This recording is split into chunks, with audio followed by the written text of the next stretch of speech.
The Crunchyroll Anime Awards are now open, and you know what that means. Time to get together and bring in all the salt as us weebs voted out on which were the best anime of 2024. Hey everyone, this is Mikoy, and welcome to my official picks for the Crunchyroll Anime Awards, my official predictions on which anime was the best anime of 2024. Let's see the nominations right now.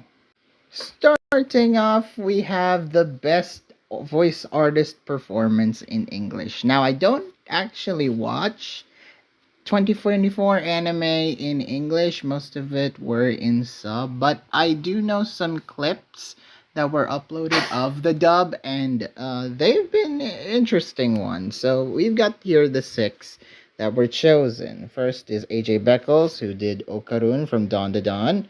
Really good acting performance, I'd say. Really fits the tone of a scared child.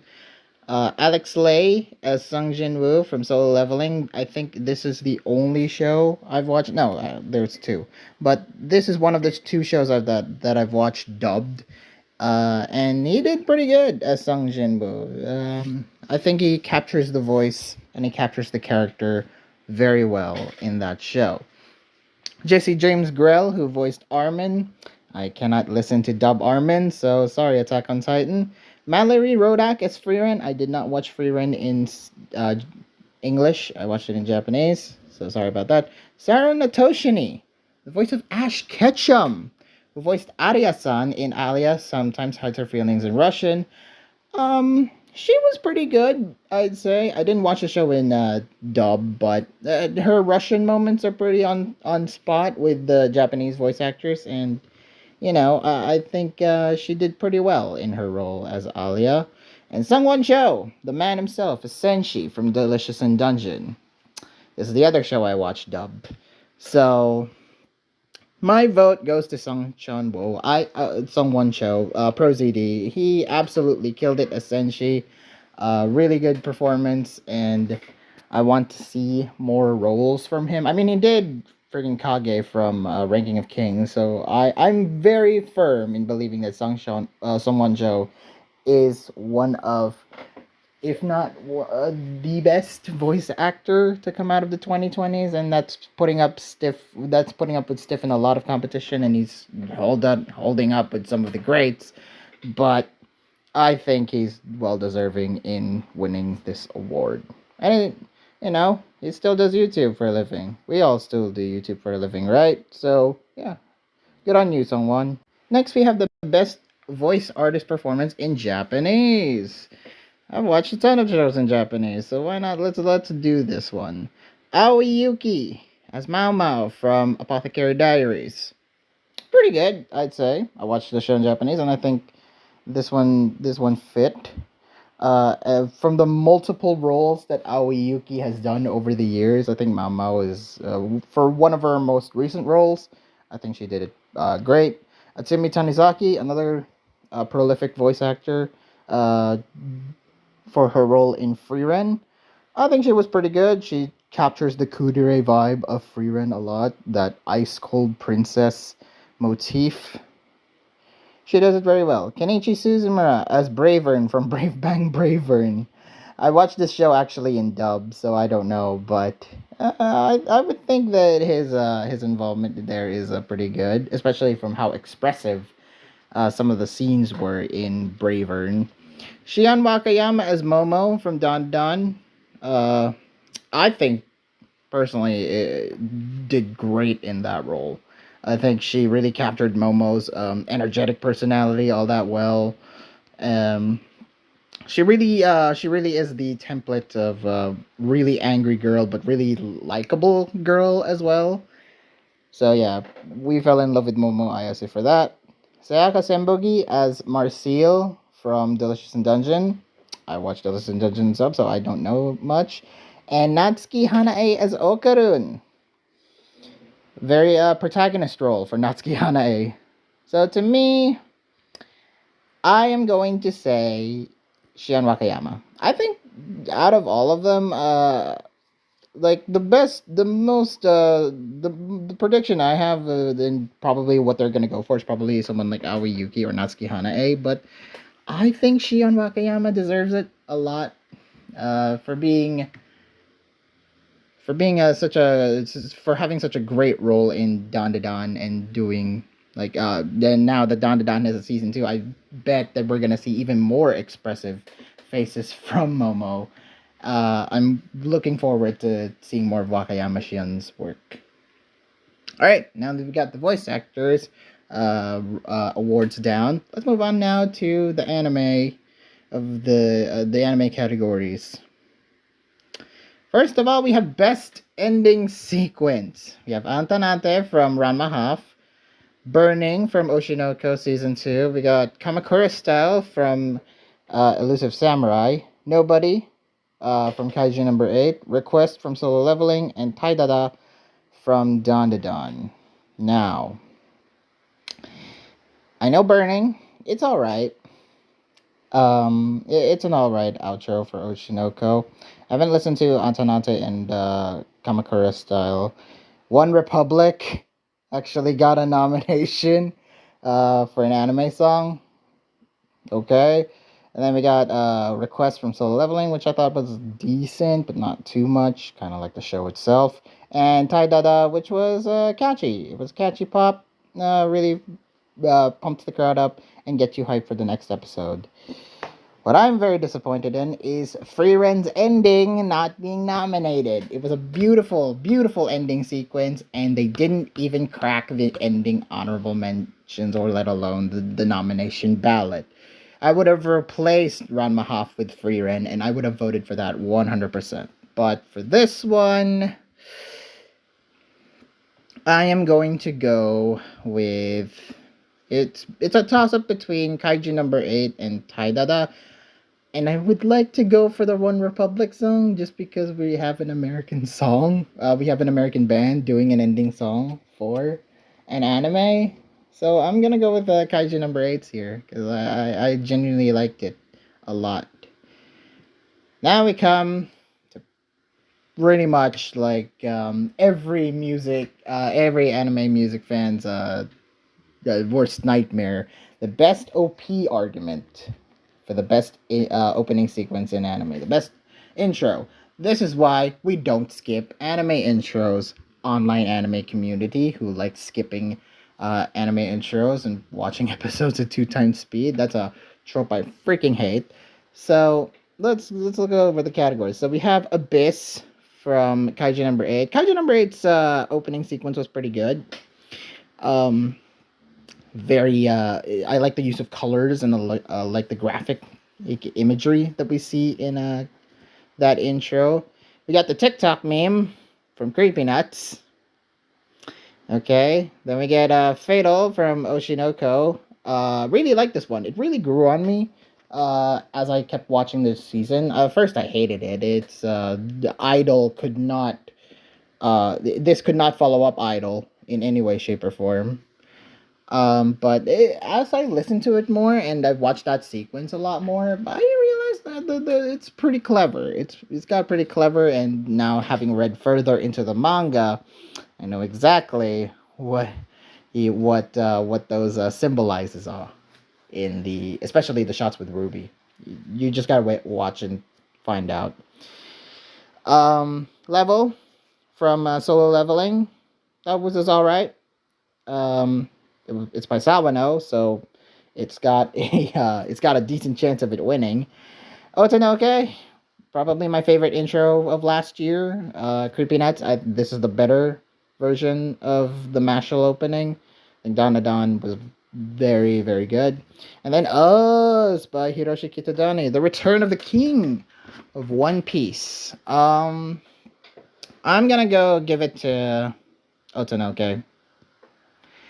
It's the better of the Creepy Nuts songs. It's the best Creepy Nuts song that we've had, the best intro that we've had. So this one's very clear for me. Well, actually no, Friren's openings were kind of mid, so I don't see them winning. I think Otanoke will win, and probably will do a live performance as well. I'm calling it right now. Um, Next up, we have the best score, the best soundtrack of the year. So we have Bleach, which I have not watched. Don to Don, which had some pretty good songs, pretty good ambient songs, especially that one episode. You know the one. Demon Slayer, which I have not seen. Frieren, very atmospheric one. Very in tune with the environment and just very fantastical and magical. That was good. Look Back, which is very good, and Solo Leveling, which was pretty good. So it's really between Don to Don, Frieren, or Look Back for me, and my vote goes to Frieren. I cannot disassociate Frieren with just those background shots, and the music just elevated it, and especially during the fights where they elevate the songs a lot more to more orchestral and a very wondrous and glorious sounds that bursts from your speakers and into your ear holes. It's great. So I'm gonna put my vote in for Frieren. Next is best anime song. Abyss. Okay. The Bling Bang Bang Born, which okay. Fatal from Oshinoko. Level from Solo Leveling. Otonoke and The Brave from Yoasobi. Again, wrong song to pick for friggin' Frieren. I really should think it's the ending song, but my opinion doesn't matter apparently. So I think this is gonna win. I think this will sweep because it's the most popular one to the internet. Um, but it shouldn't win. To me, what should win? It's either Otonoke. Could either be Fatal. It could even be Save My Life. Nah, it's Otonoke. 100% going to Otonoke. Yeah, I'm going for the obvious one. Don to Don being the best intro. Not only that, but the best anime song, period. Next up, we have the must protect at all costs character. The goodest of boys and girls. The ones we want to cherish and love for our entire being. First, we have the giant. The giant that is Anya Forger from Spy Family. She's won for 2 years in a row, I think. And she's a giant in this award. Of course, being the ever lovable psychic girl that can read minds, Anya is very popular, even though the majority of actual Spy Family manga readers and anime watchers, including I think the author himself, claim that they don't like Anya. So, yeah. But most people love Anya. So it's going to be a giant. It's going to be a heavy favorite. We got Frieren, because of course, who wouldn't want to just protect this little adorable monster of destruction that can literally tell you to behead yourself or something like that.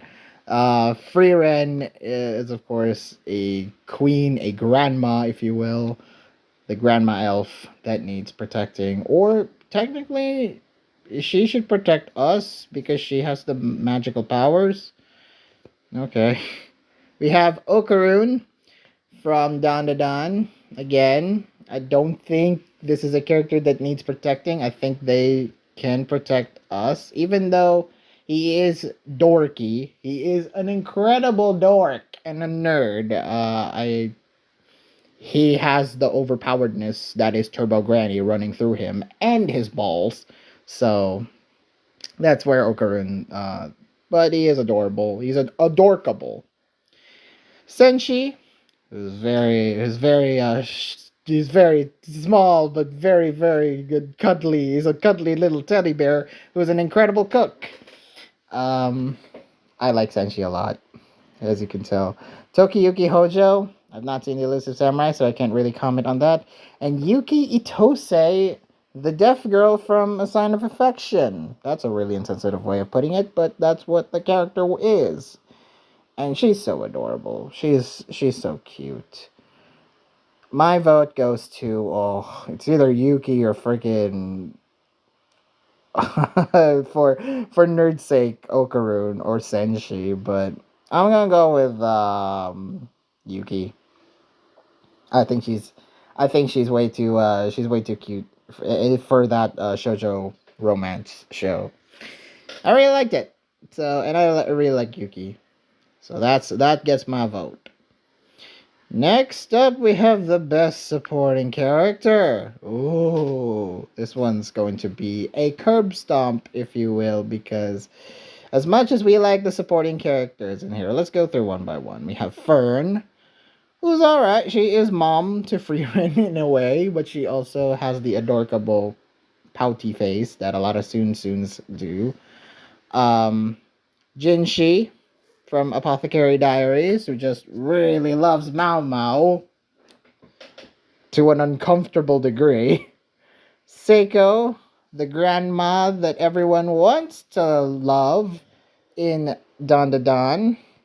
Senshi from Delicious in Dungeon, who is a great supporting character, really completes that quartet of Laios, Marcel, and Chilchuk.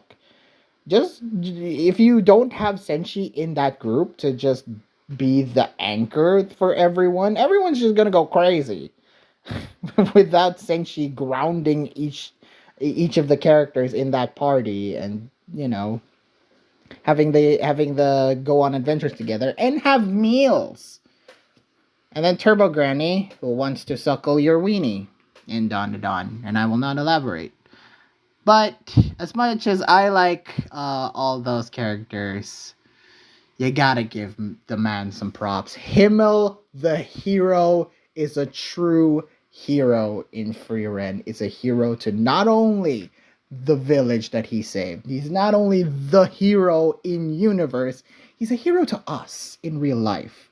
I mean, there was a guy in Japan that literally stopped a massive murder spree from happening, and he even quoted in saying that it's what Himmel would have wanted.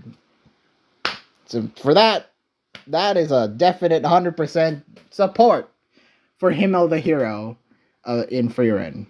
Well-deserved win. It's a well-deserved win, and that's what Himmel the hero would have wanted. On now to best main character.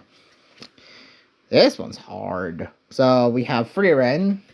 It was good. A good main character, but I think the trio of Frieren, Fern, and Stark was very good as a trio, but it's the title character, so Frieren gets the automatic nomination. Sorry, Fern. Sorry, Stark.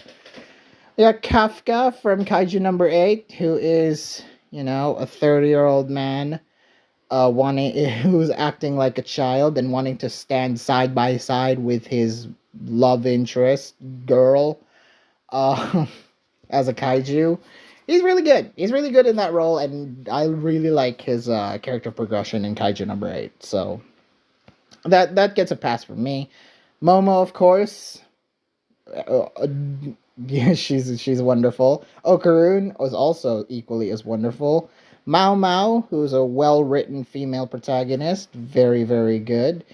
And then the hype machine that is Sung Jinwoo, who solo-leveled an entire army and is the most OP character on this list.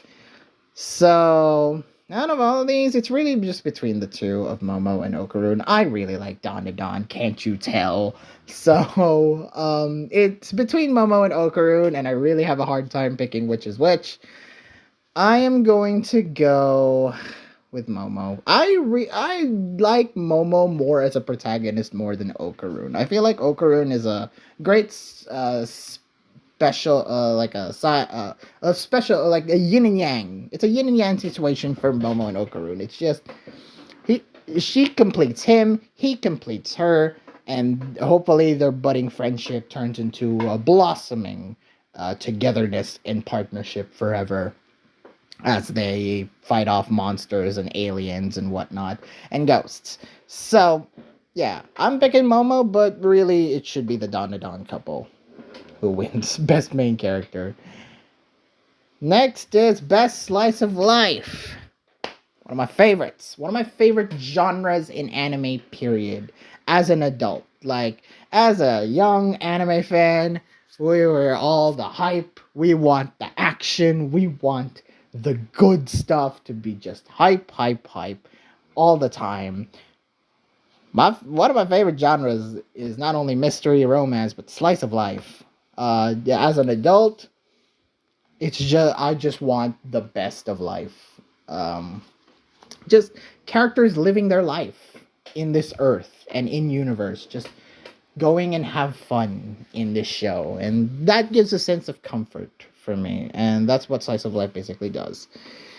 So laid back camp is basically what I've just said. It's just, characters going around and camping, and I really like the first two seasons. Didn't quite enjoy season 3 as much as season 1 and 2, but season 3, it's still warm, it's still fuzzy, it's still Euro camp in a nutshell. It's just characters going around Japan and camping in the mountains and witnessing all the beautiful sights of Japan that I really wanted to go to. God, I miss Japan. God, I want to go back. And that's what Eurocamp just reminds me of. That's a good reminder. Slice of life anime is a good reminder that you've been to this place. You want to re-experience it through your television screen. And Eurocamp does that beautifully in the first 2 seasons. And season 3 to an extent. Maki Ine, I really classify more of this as a romance than a slice of life, because it talks about romantic relationships a lot more, but the fact that 3 girls are equally lost the confession scene, and just living their life together with another loser in Nukumizu. I liked it. I enjoyed it. So hopefully, this gets a strong honorable mention. Mr. Villain's Day Off. I have not seen the show, but looking at the poster and the synopsis, I kind of want to watch it now. Shikanoko, which is pure, this is 100% slice of life and just comedy. And this is just a comic gag show filled with slice of life elements. So it's good. It's the meme show. It's the meme brain rot show for a lot of people. So it deserves that mention. Hibike Euphonium Season 3. I have not seen the first 2 seasons, but I'm glad Hibike Euphonium got a nomination. It is the band anime. So if you want to see that, go watch that. It's also very dramatic, apparently, especially that final season, which I got mini spoiled on, but I won't talk about it here, but it makes me go want to watch the show. Yeah. Hibike Euphonium and Dangers in My Heart, Season 2, which is romance in a nutshell. We'll talk about that more when we get to best romance, but for the winner here, I will go with... honestly, I'm thinking going with Eurocamp. I praised the shit out of it in the first 2 seasons, and it may not be my favorite season of Eurocamp, but it's still Eurocamp to its core, and it's just slice of life, great nature setting, and just having the best time of your life, just relaxing and taking a break and camping out into the wild lands while appreciating Mother Nature at its base form. It's great. Eurocamp for the win. Next, we have Best Drama. Oh boy, these nominations are great. So, A Sign of Affection, really good romance drama. Really complicated relationships were being forged in this, and it ended up being one of my favorite. It got me invested a lot in that show. Dead Demons, which I have not seen, but judging from what clips I have seen, it looks really great. So it might be in contention for one of my top anime if I have watched it. Don't worry, I have a month. Uh, we have a month to go before the official award ceremony on May 25th. So I'll have all the time in the world to catch up on this. Free Ren, great drama, very emotional drama, very gripping tale of like loss and coming to terms with yourself and coming to terms that treasuring your friends at the time that it at the time and you really didn't get to appreciate until now that they're gone. It's great. It's a unique tale on the fantasy genre, which I really love. And the first half of Free Reign really gravitated towards that, really told that dramatic element very, very well. And I am 100% for all of it.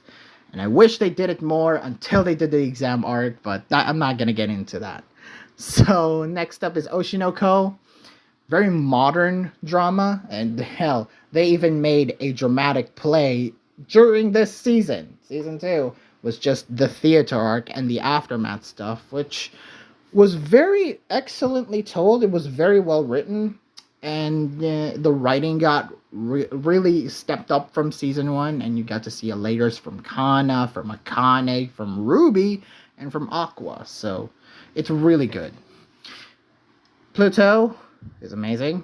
And Apothecary Diaries, which, I wanted to like Apothecary Diaries a lot more than I did, but from the stuff I've seen, I've watched the entire season, and I liked it. I really liked it, and I wanted to appreciate it more, but just something about Apothecary Diaries to me just felt missing. There were some things that are missing. Like, sure, great, Mao can solve mysteries off the top of the hat.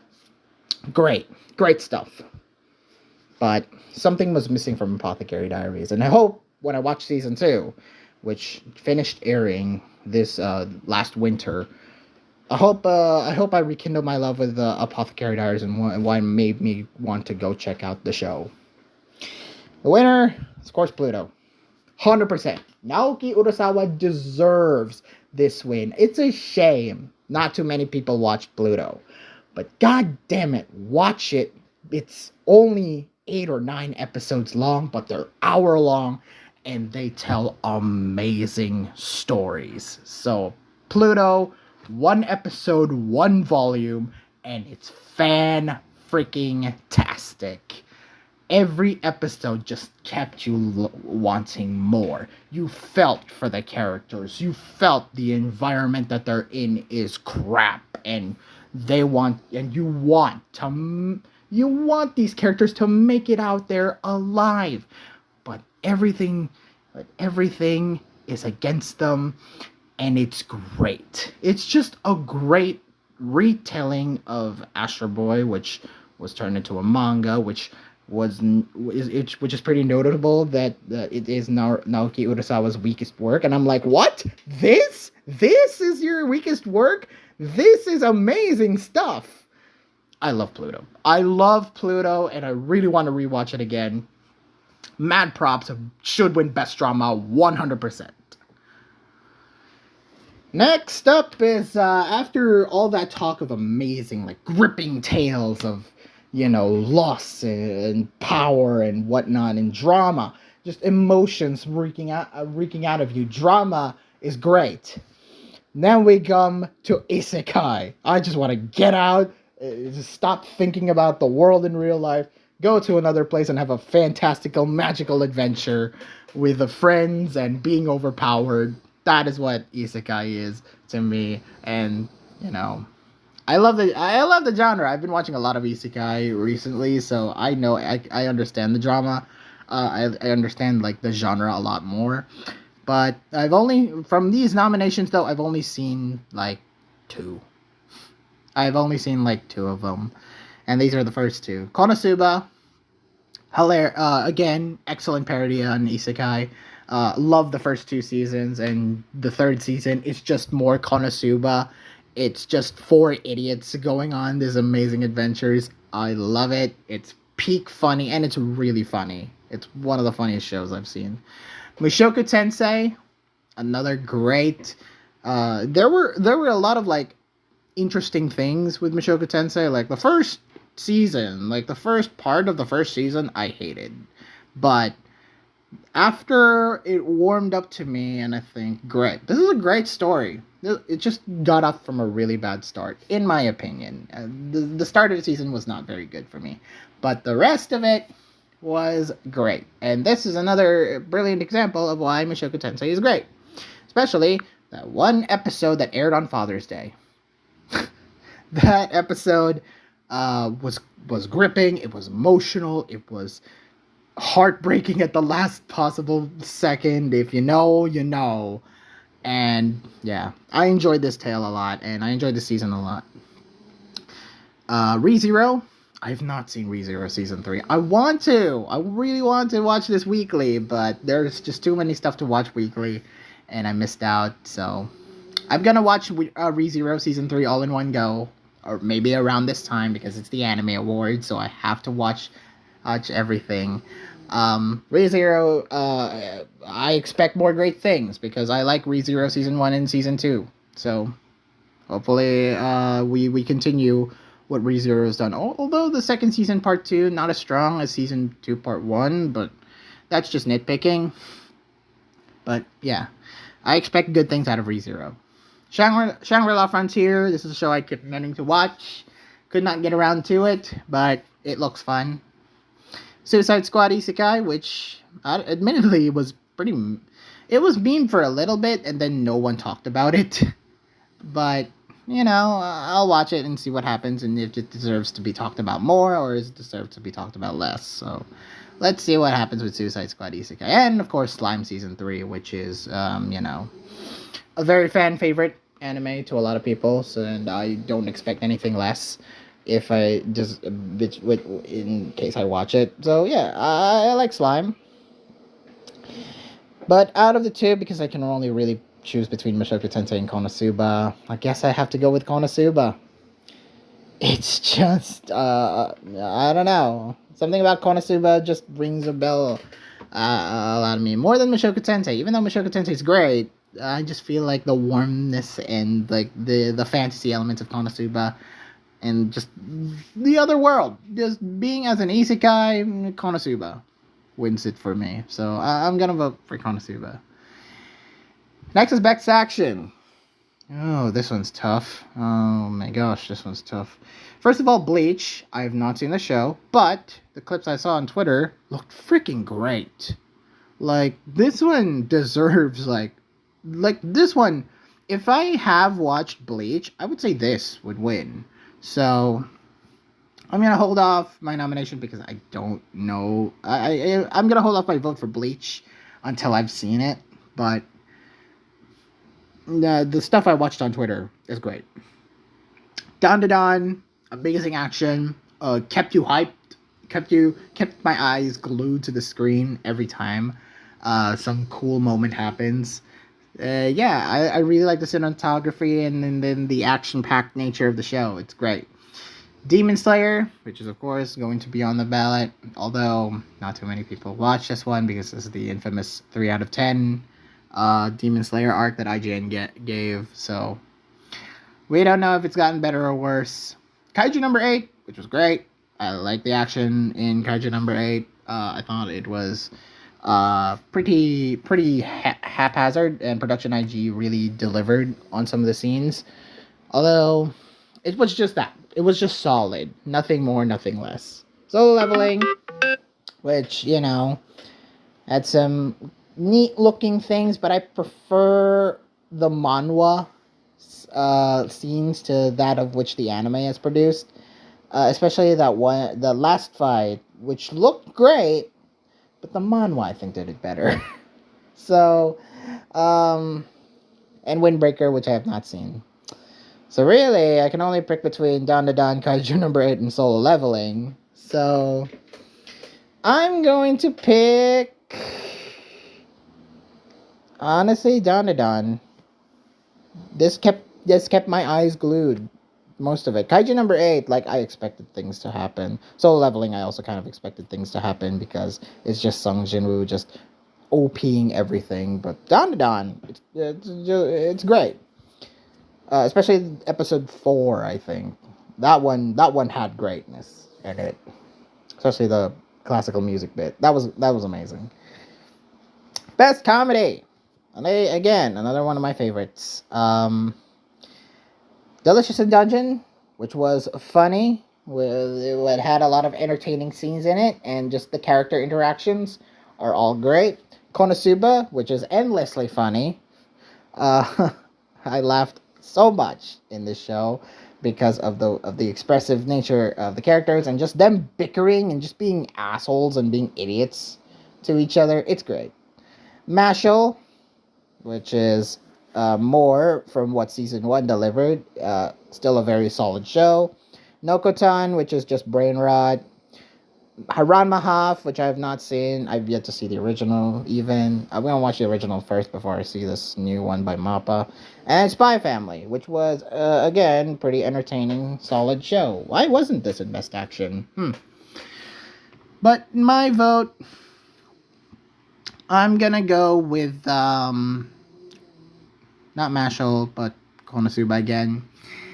It's just a great example of what can make things funny, and Konosuba is just that. It's really funny. So sorry to everyone, sorry to each of the shows here, but I just really like Konosuba, and especially that moment with Aqua in Darkness. That was great. That was just so funny.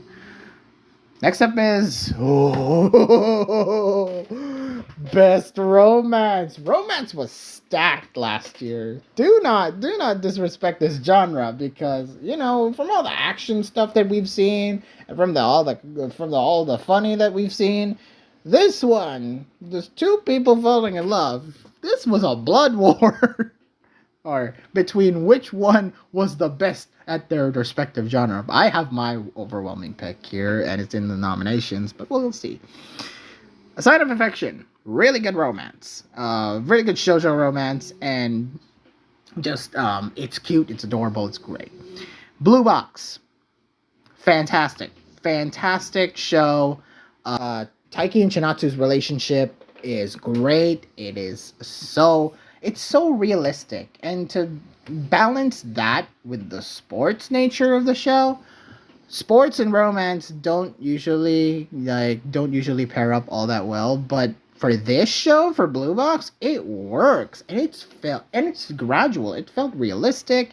It's just streamlined all the way through, and it's great. It's just a great, solid watch. And the only things I didn't care for are like the funny, chibi scenes of Taiki just going, "Duh, I like Chinatsu. She's my crush." But everything else, though, in Blue Box just works a lot. Maki Ine, again, a very, very well told, 3-part story between Anayanami, the tan girl, and little Kuroko, I think her name was, just interacting with Nukamizu and just confiding in Nukamizu about their rejected love confessions. It's solid. I really like the story structure, and the show itself is great. It was solid. I enjoyed Maki Ine. Ranma Half, I've not seen, but I know the romantic element in this show, so this one should be hopefully interesting. Scott Pilgrim. I thought people it's really surprising that Scott Pilgrim got a nomination in the Anime Awards. I thought people collectively said that this wasn't an anime, it was just a thing that Science Saru made. And 2, I didn't know that there was romantic elements in Scott Pilgrim. So, yeah, this one caught me off guard when I saw the nominations for the first time, and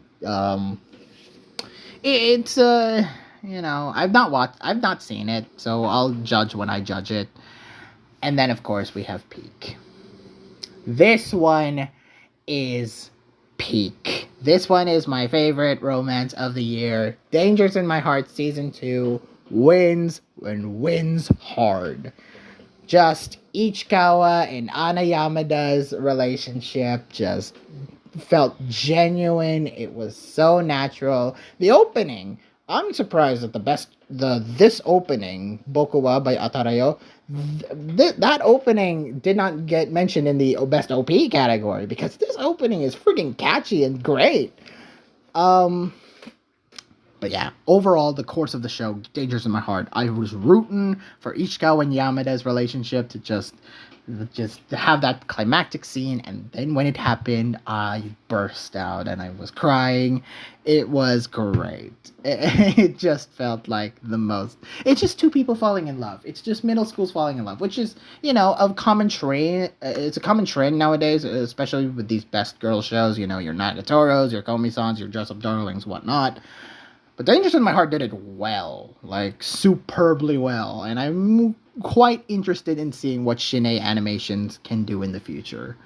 So that is my vote. Dangers in My Heart for the win, especially when it's paired up against Blue Box, which is another fantastic romance show.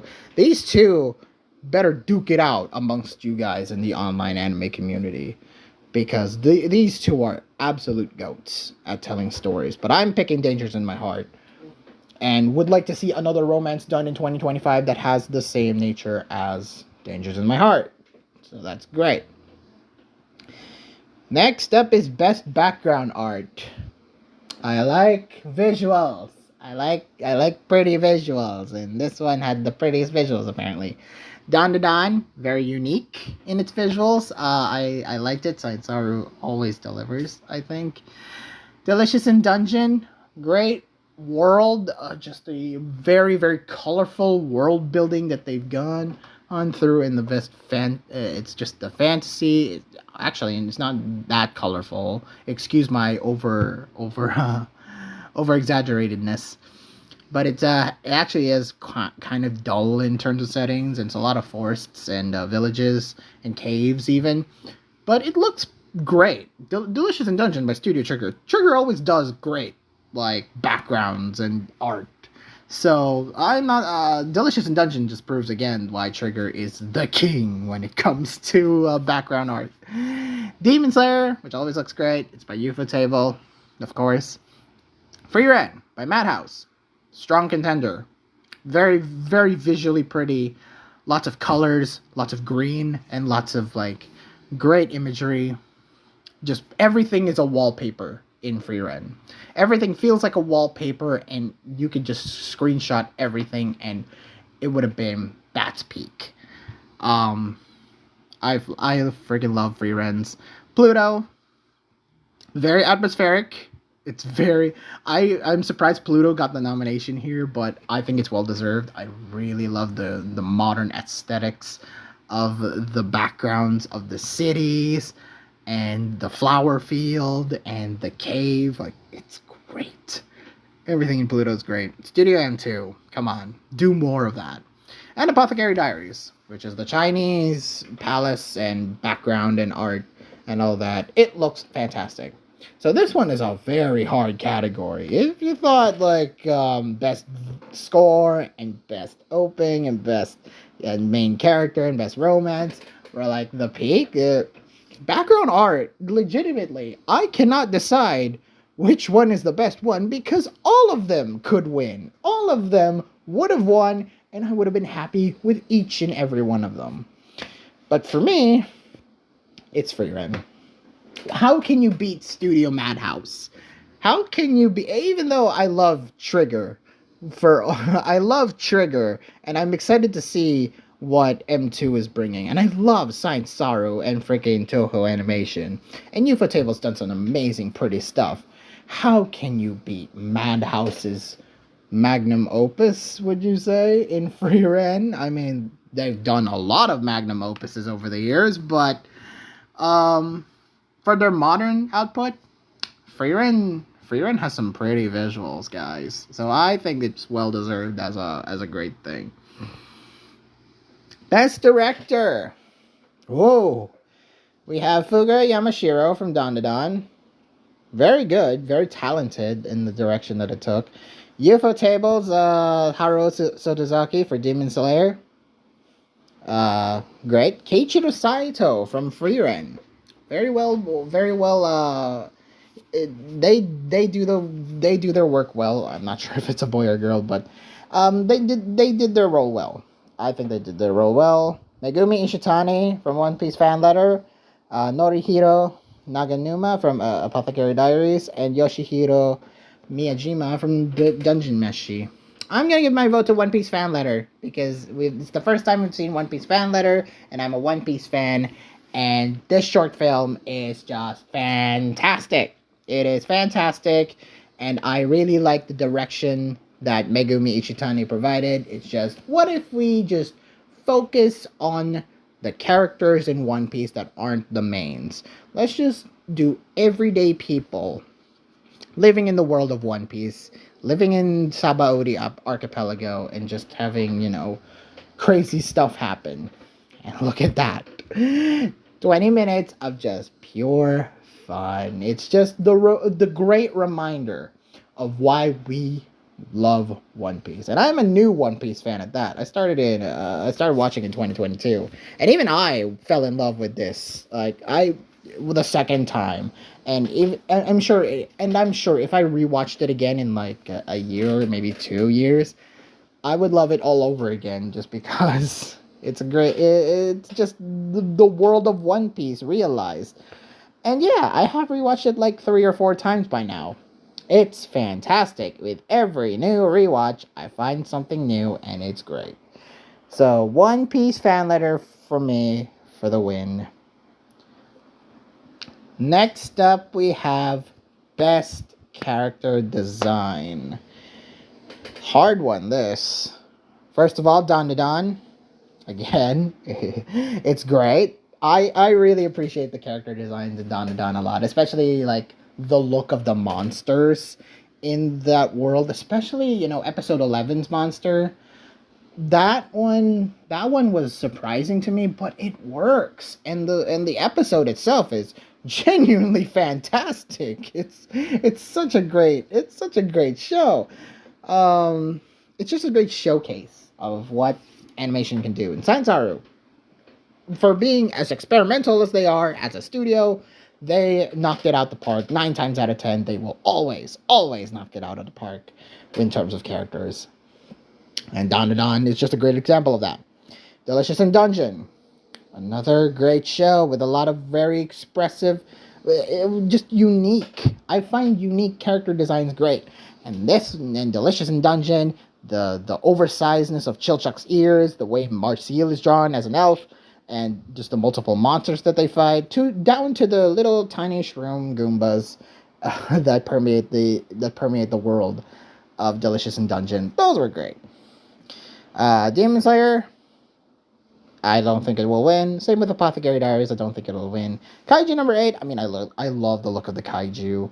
But I don't think it'll win, and especially I don't think the kaijus aren't as similarly drawn. But I love the main look of of our main protagonist, kaiju, and of course Frieren, which is great, of course, as always. I'm gonna give my vote. It's either Delicious in Dungeon for Don for me. I mean, I love Don, but I think I'm gonna give this one to Delicious in Dungeon.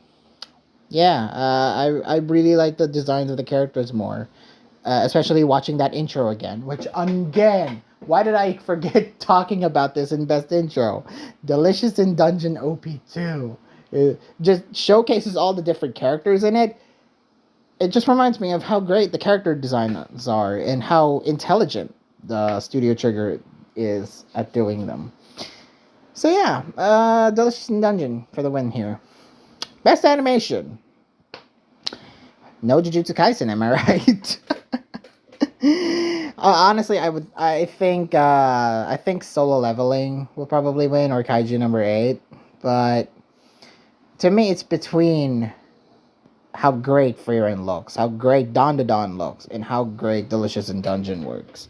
And Demon Slayer, of course, which will probably win, but everyone will hate it. So I'm gonna say this deserves to go on the shoulders of Frieren. Yes, I'm a normie, but I appreciate the work and the animation put out. Just the look of the first half, it just really sold me on Frieren, especially when it came to the fights. The fights themselves in the first half look amazing, and then they showcase it even more in the second half with the exam arc. That is a brilliant step in the right direction for Madhouse, and I don't say that slightly because I love Studio Trigger. I love how Delicious in Dungeon was animated, especially in that middle part, which was my favorite part of Delicious in Dungeon. So, and of course, Dawn to Dawn, which was, all around consistently solid animation. But I don't think Solo Leveling will win. It's really just that one ending with that one final fight. Kaiju number 8 solid, but I don't think it'll win. I'm giving my vote for Frieren. I just think Frieren will win. Next is Best Original Anime. Now, here's one of my favorite categories in the Crunchyroll Anime Awards. I just really like seeing new stuff.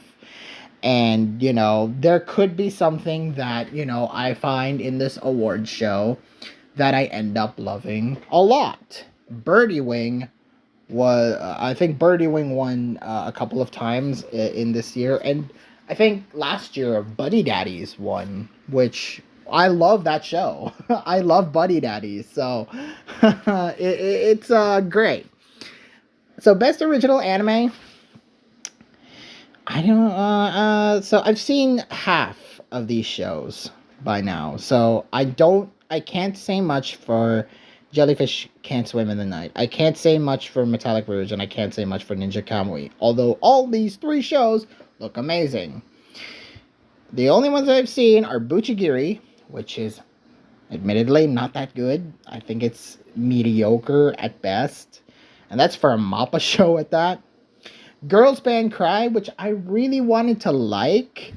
Although the characters in it felt like they were personally mean. And they wanted to take out all this frustration and all this emotion into music. Which, is well appreciated. And I like the story, especially like the songs in it. But I really wasn't feeling the story, even though everything else they knocked it out of the park. The themes, the visuals, the music, and the fact that it's 3D, which not a lot of anime can say that, 3D anime works. Girls Band Cry works. So I'm gonna say my vote goes to one of the biggest surprises. I really thought that this was going to be like some underground show that no one really talks about, and it is. It ended up being that. It's an underground show that no one talks about, but I really enjoyed this show when I watched it. So I'm gonna say my vote is Train to the End of the World. This show is amazing, guys. It's just 5 girls looking for 4 girls, I think. 4 or 5. It's 4 girls and a dog looking for a friend that is trapped in the city. And yeah, just the overall like episodic feel of the nature of the show is great. And I love how every episode they just explore some sort of new thing. It's episodic. And, something changes within the characters. Everyone got a character moment in them. And it's great. And especially that final scene where the visuals just up. They up the animation so much. And it looks goddamn pretty. The ending may be a little, like, questionable for my tastes. But that's how all anime is. Like, they have a super strong, like, first to 11 episodes. And in the last episode, they kind of, it kind of goes middling. But for this show, I really like the journey. I really like the journey a lot more than the destination. And that's why I'm picking Train to the End of the World. Please go watch the show. It is underrated and it is fantastic. Next is Best New Series. Which one had the biggest impact as a new IP being brought out into the anime world? And I think I know which one will win. Because it is. It's gonna be Frieren, right? It's gonna be Frieren. But to me, for Best New Series, I actually want to put forth and go with the anime because 2024 admittedly was pretty mid in terms of it. It's not as strong as like say 2023. 2023 was a real strong year in terms of anime. But 2024, not much so, but although the nominations presented here are a good, like, capture of what happened in 2024. So, I'm gonna say the fall anime Don Da Don really, like, generated the biggest impact of that year, because I wanted to vote for Frieren, but that one started in fall 2023 technically, and it continued to 2024, which I was watching weekly, so I can't really count that. Delicious in Dungeon I've also watched in 2024, but didn't leave me the same impact. Uh, Soul Leveling didn't really. Kaiju number 8 was solid, but not as strong as, say, Frieren and Apothecary Diaries, which I really wanted to like, but just left that one thing, that one crucial thing that makes me, like, love this show a lot. Don Da Don had the complete package, and I'm really excited to see what season 2 brings, and I'm just generally hyped about it, so I'm picking it as best new series. Best continuing series, we have Bleach, Thousand Year Blood War arc, The Conflict. It's yeah, I think it's well deserved, and I really like how fans really celebrate the return of Bleach by just, consistently watching it and feel like, it's just classic Bleach all over again. Demon Slayer, because of course it is. My Hero Academia, which actually in its final stages, because this season 8 will probably end this year, if not next year. My Hero Academia had a really strong season. Season 6 was really strong, and season 7 was also very strong. One Piece, because of course it is. We are in the Egghead arc after all. Oshinoko, because one of the best continuing new IPs that we've got, and Spy Family, which is very well celebrated even nowadays. People still really love Spy Family. So for best continuing series, I'm gonna put in my vote and say that My Hero Academia finally, after years of shitting on the fan base and generally thinking that it's mid compared to stuff like Attack on Titan, Jujutsu Kaisen, Demon Slayer, now that all those have passed, I genuinely think My Hero is gonna eclipse them in terms of endings. Some people were mixed on the Attack on Titan ending. Jujutsu Kaisen and Demon Slayer mangas have ended. My Hero also ended, but I think this, and with Vigilantes nearly here in the future, and that's a very, very beloved manga especially for MHA fans. I think My Hero is gonna have a renaissance, and season 6 was the start of that renaissance. Season 7 continued that renaissance, and I think hopefully with Vigilantes they continue just excelling and remind people why they fell in love with My Hero in the first place. Those golden years of 2016 to 2017, where people were so into My Hero Academia. That was the start. Next up is Film of the Year. Whoa. Yeesh. I really like movies. I really like anime movies, and there's really one that wins overall. My Hero Academia, You're Next was good. Mononoke, The Phantom and the Rain. I've seen the original series for the first time, and I thought it was fine. I thought it was okay, so I probably could find this movie just the same as with Mononoke. Spy Family Code White, which I actually watched in theaters, and watched it before the official release date in the US. So I feel blessed that I've finally got to watch it, and I think it's a genuinely good movie. I think it's the best thing that Spy Family has produced, even better than the manga, but I liked it. And then The Colors Within, which I've not seen, but seeing the name Science Saru, I'm keenly interested in watching it. But there is one definitive winner, and even though Colors Within may have a shot, how can you beat this? How can you beat Look Back? Look Back is great.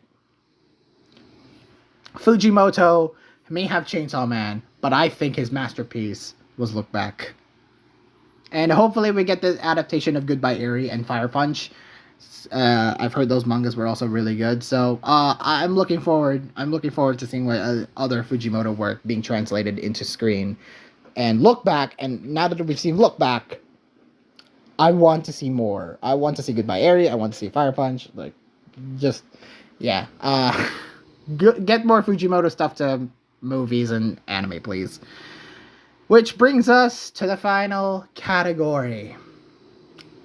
Anime of the Year. The big one. The big kahuna. It's literally the same as the Best New Series category.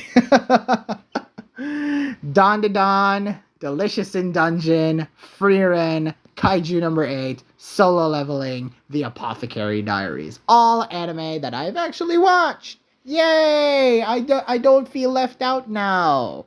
And I know all 6 of them very well. Here's what I don't think should win. Solo Leveling. Don't think should win. Especially with the rise of Season 2. I think it deserves Best Manhwa for the manga readers, but for Best Anime, it's not. It doesn't translate it well to the manhwa. Kaiju number 8, I don't think is a winner. Not too many people talked about Kaiju number 8. I think it's just solid. I think it's a solid show, but not too many people saw that and believe, oh, Kaiju number 8, that is the best anime of the year. Give it the props that it deserves. No, and then we got the 4 real contenders. Apothecary Diaries, which a lot of people really like. I'm waiting until Season 2, if it continues on that same trajectory as Season 1 brought. But everyone seems to really like it. I mean, Asians really like Apothecary Diaries. I can say that because I know people in real life who are big fans of Apothecary Diaries here in my country. So I appreciate Apothecary Diaries, even though I don't find the show to be as good as many people say. It's still good, but it was just missing that one thing. But yeah, I can see why people love the show. And then we get to 3. Delicious in Dungeon was my number 3 choice. I mean, I like Delicious in Dungeon, especially the middle part. And if they continue like telling that fantasy side as opposed to just being the cooking show, you would generally have a great like anime in your hands, like a great fantasy show in your hands. Like Delicious in Dungeon is just one of them. Dandadan, which brings me to my top 2. Dandadan or Frieren. These shows are way too good, and they should be the ones duking out in terms of which anime is the best one. And it's a real tough choice for me, because I love both these shows. But to me, as much as I love Dandadan, we really just got started with the story for this one. We just only seen like the part 1. Even though it left a huge impact, even though it is a great first look at how weird, and it just reminds people how weird anime is, Dandadan is great. But to me, there it is. That is my anime of the year pick. As normie as it looks, Frieren does deserve the anime of the year. I 100% cannot be surprised if Frieren somehow dominates the majority of these awards, because it's not only number 1 on my anime list, but it's also number 1 on a lot of people's lists from 2023 to 2024. A lot of people watched Frieren. A lot of people like Frieren, and genuinely, I think it's a fantastic show. So I'm gonna put in my vote for Frieren. That is my anime of the year, and look at all these shows. Here is my ballot. Look at all these shows. It's just a good mix of like things from. I really like, the 2025 year, this year's selection. I think this is the best year that the Crunchyroll Anime Awards have done. Now that now that they've changed to include from fall 2023 to fall 2024, like everything from the late stages of 2023 all the way to fall 2024. Now that they've done that, I think that that is the best thing you could do. Now that you just have from point A to point B instead of just, fall 2020 something to summer 2020 something. That is not right. This one to me feels right because it's a good mix of like there's slice of life, there's fantasy, there's comedy, there's drama, there's romance, and there's a good mix of the popular shows. It's not truly one thing that dominates over the rest. It's a couple of things that just, you could argue that one of them deserves its nomination or one shape or form. So yeah, I'm gonna say this is my pick for the Anime Awards 2025. Let me know what you guys think. Let me know what you guys think of my selections, and let me see your lists. And I'm curious to see what people actually voted for. I hope they don't just vote for Free Ren or vote for Donadon or just think on which show has the most appeals to you. So thank you all so much for watching. I will be recording my reactions to the post Anime Awards. I won't be streaming my reactions to the Anime Awards as it happens because it's a long show. But I'll be certainly recording my reactions and tell you guys what I think of the actual winners. But as for now, these are my predictions. What Crunchyroll is going to do is probably have one anime just sweep everything, just like they did with the Jujutsu Kaisen Awards, or the Demon Slayer Awards, or the My Hero Academia Awards, or the Attack on Titan Awards. Don't do that. Just because this is a great selection.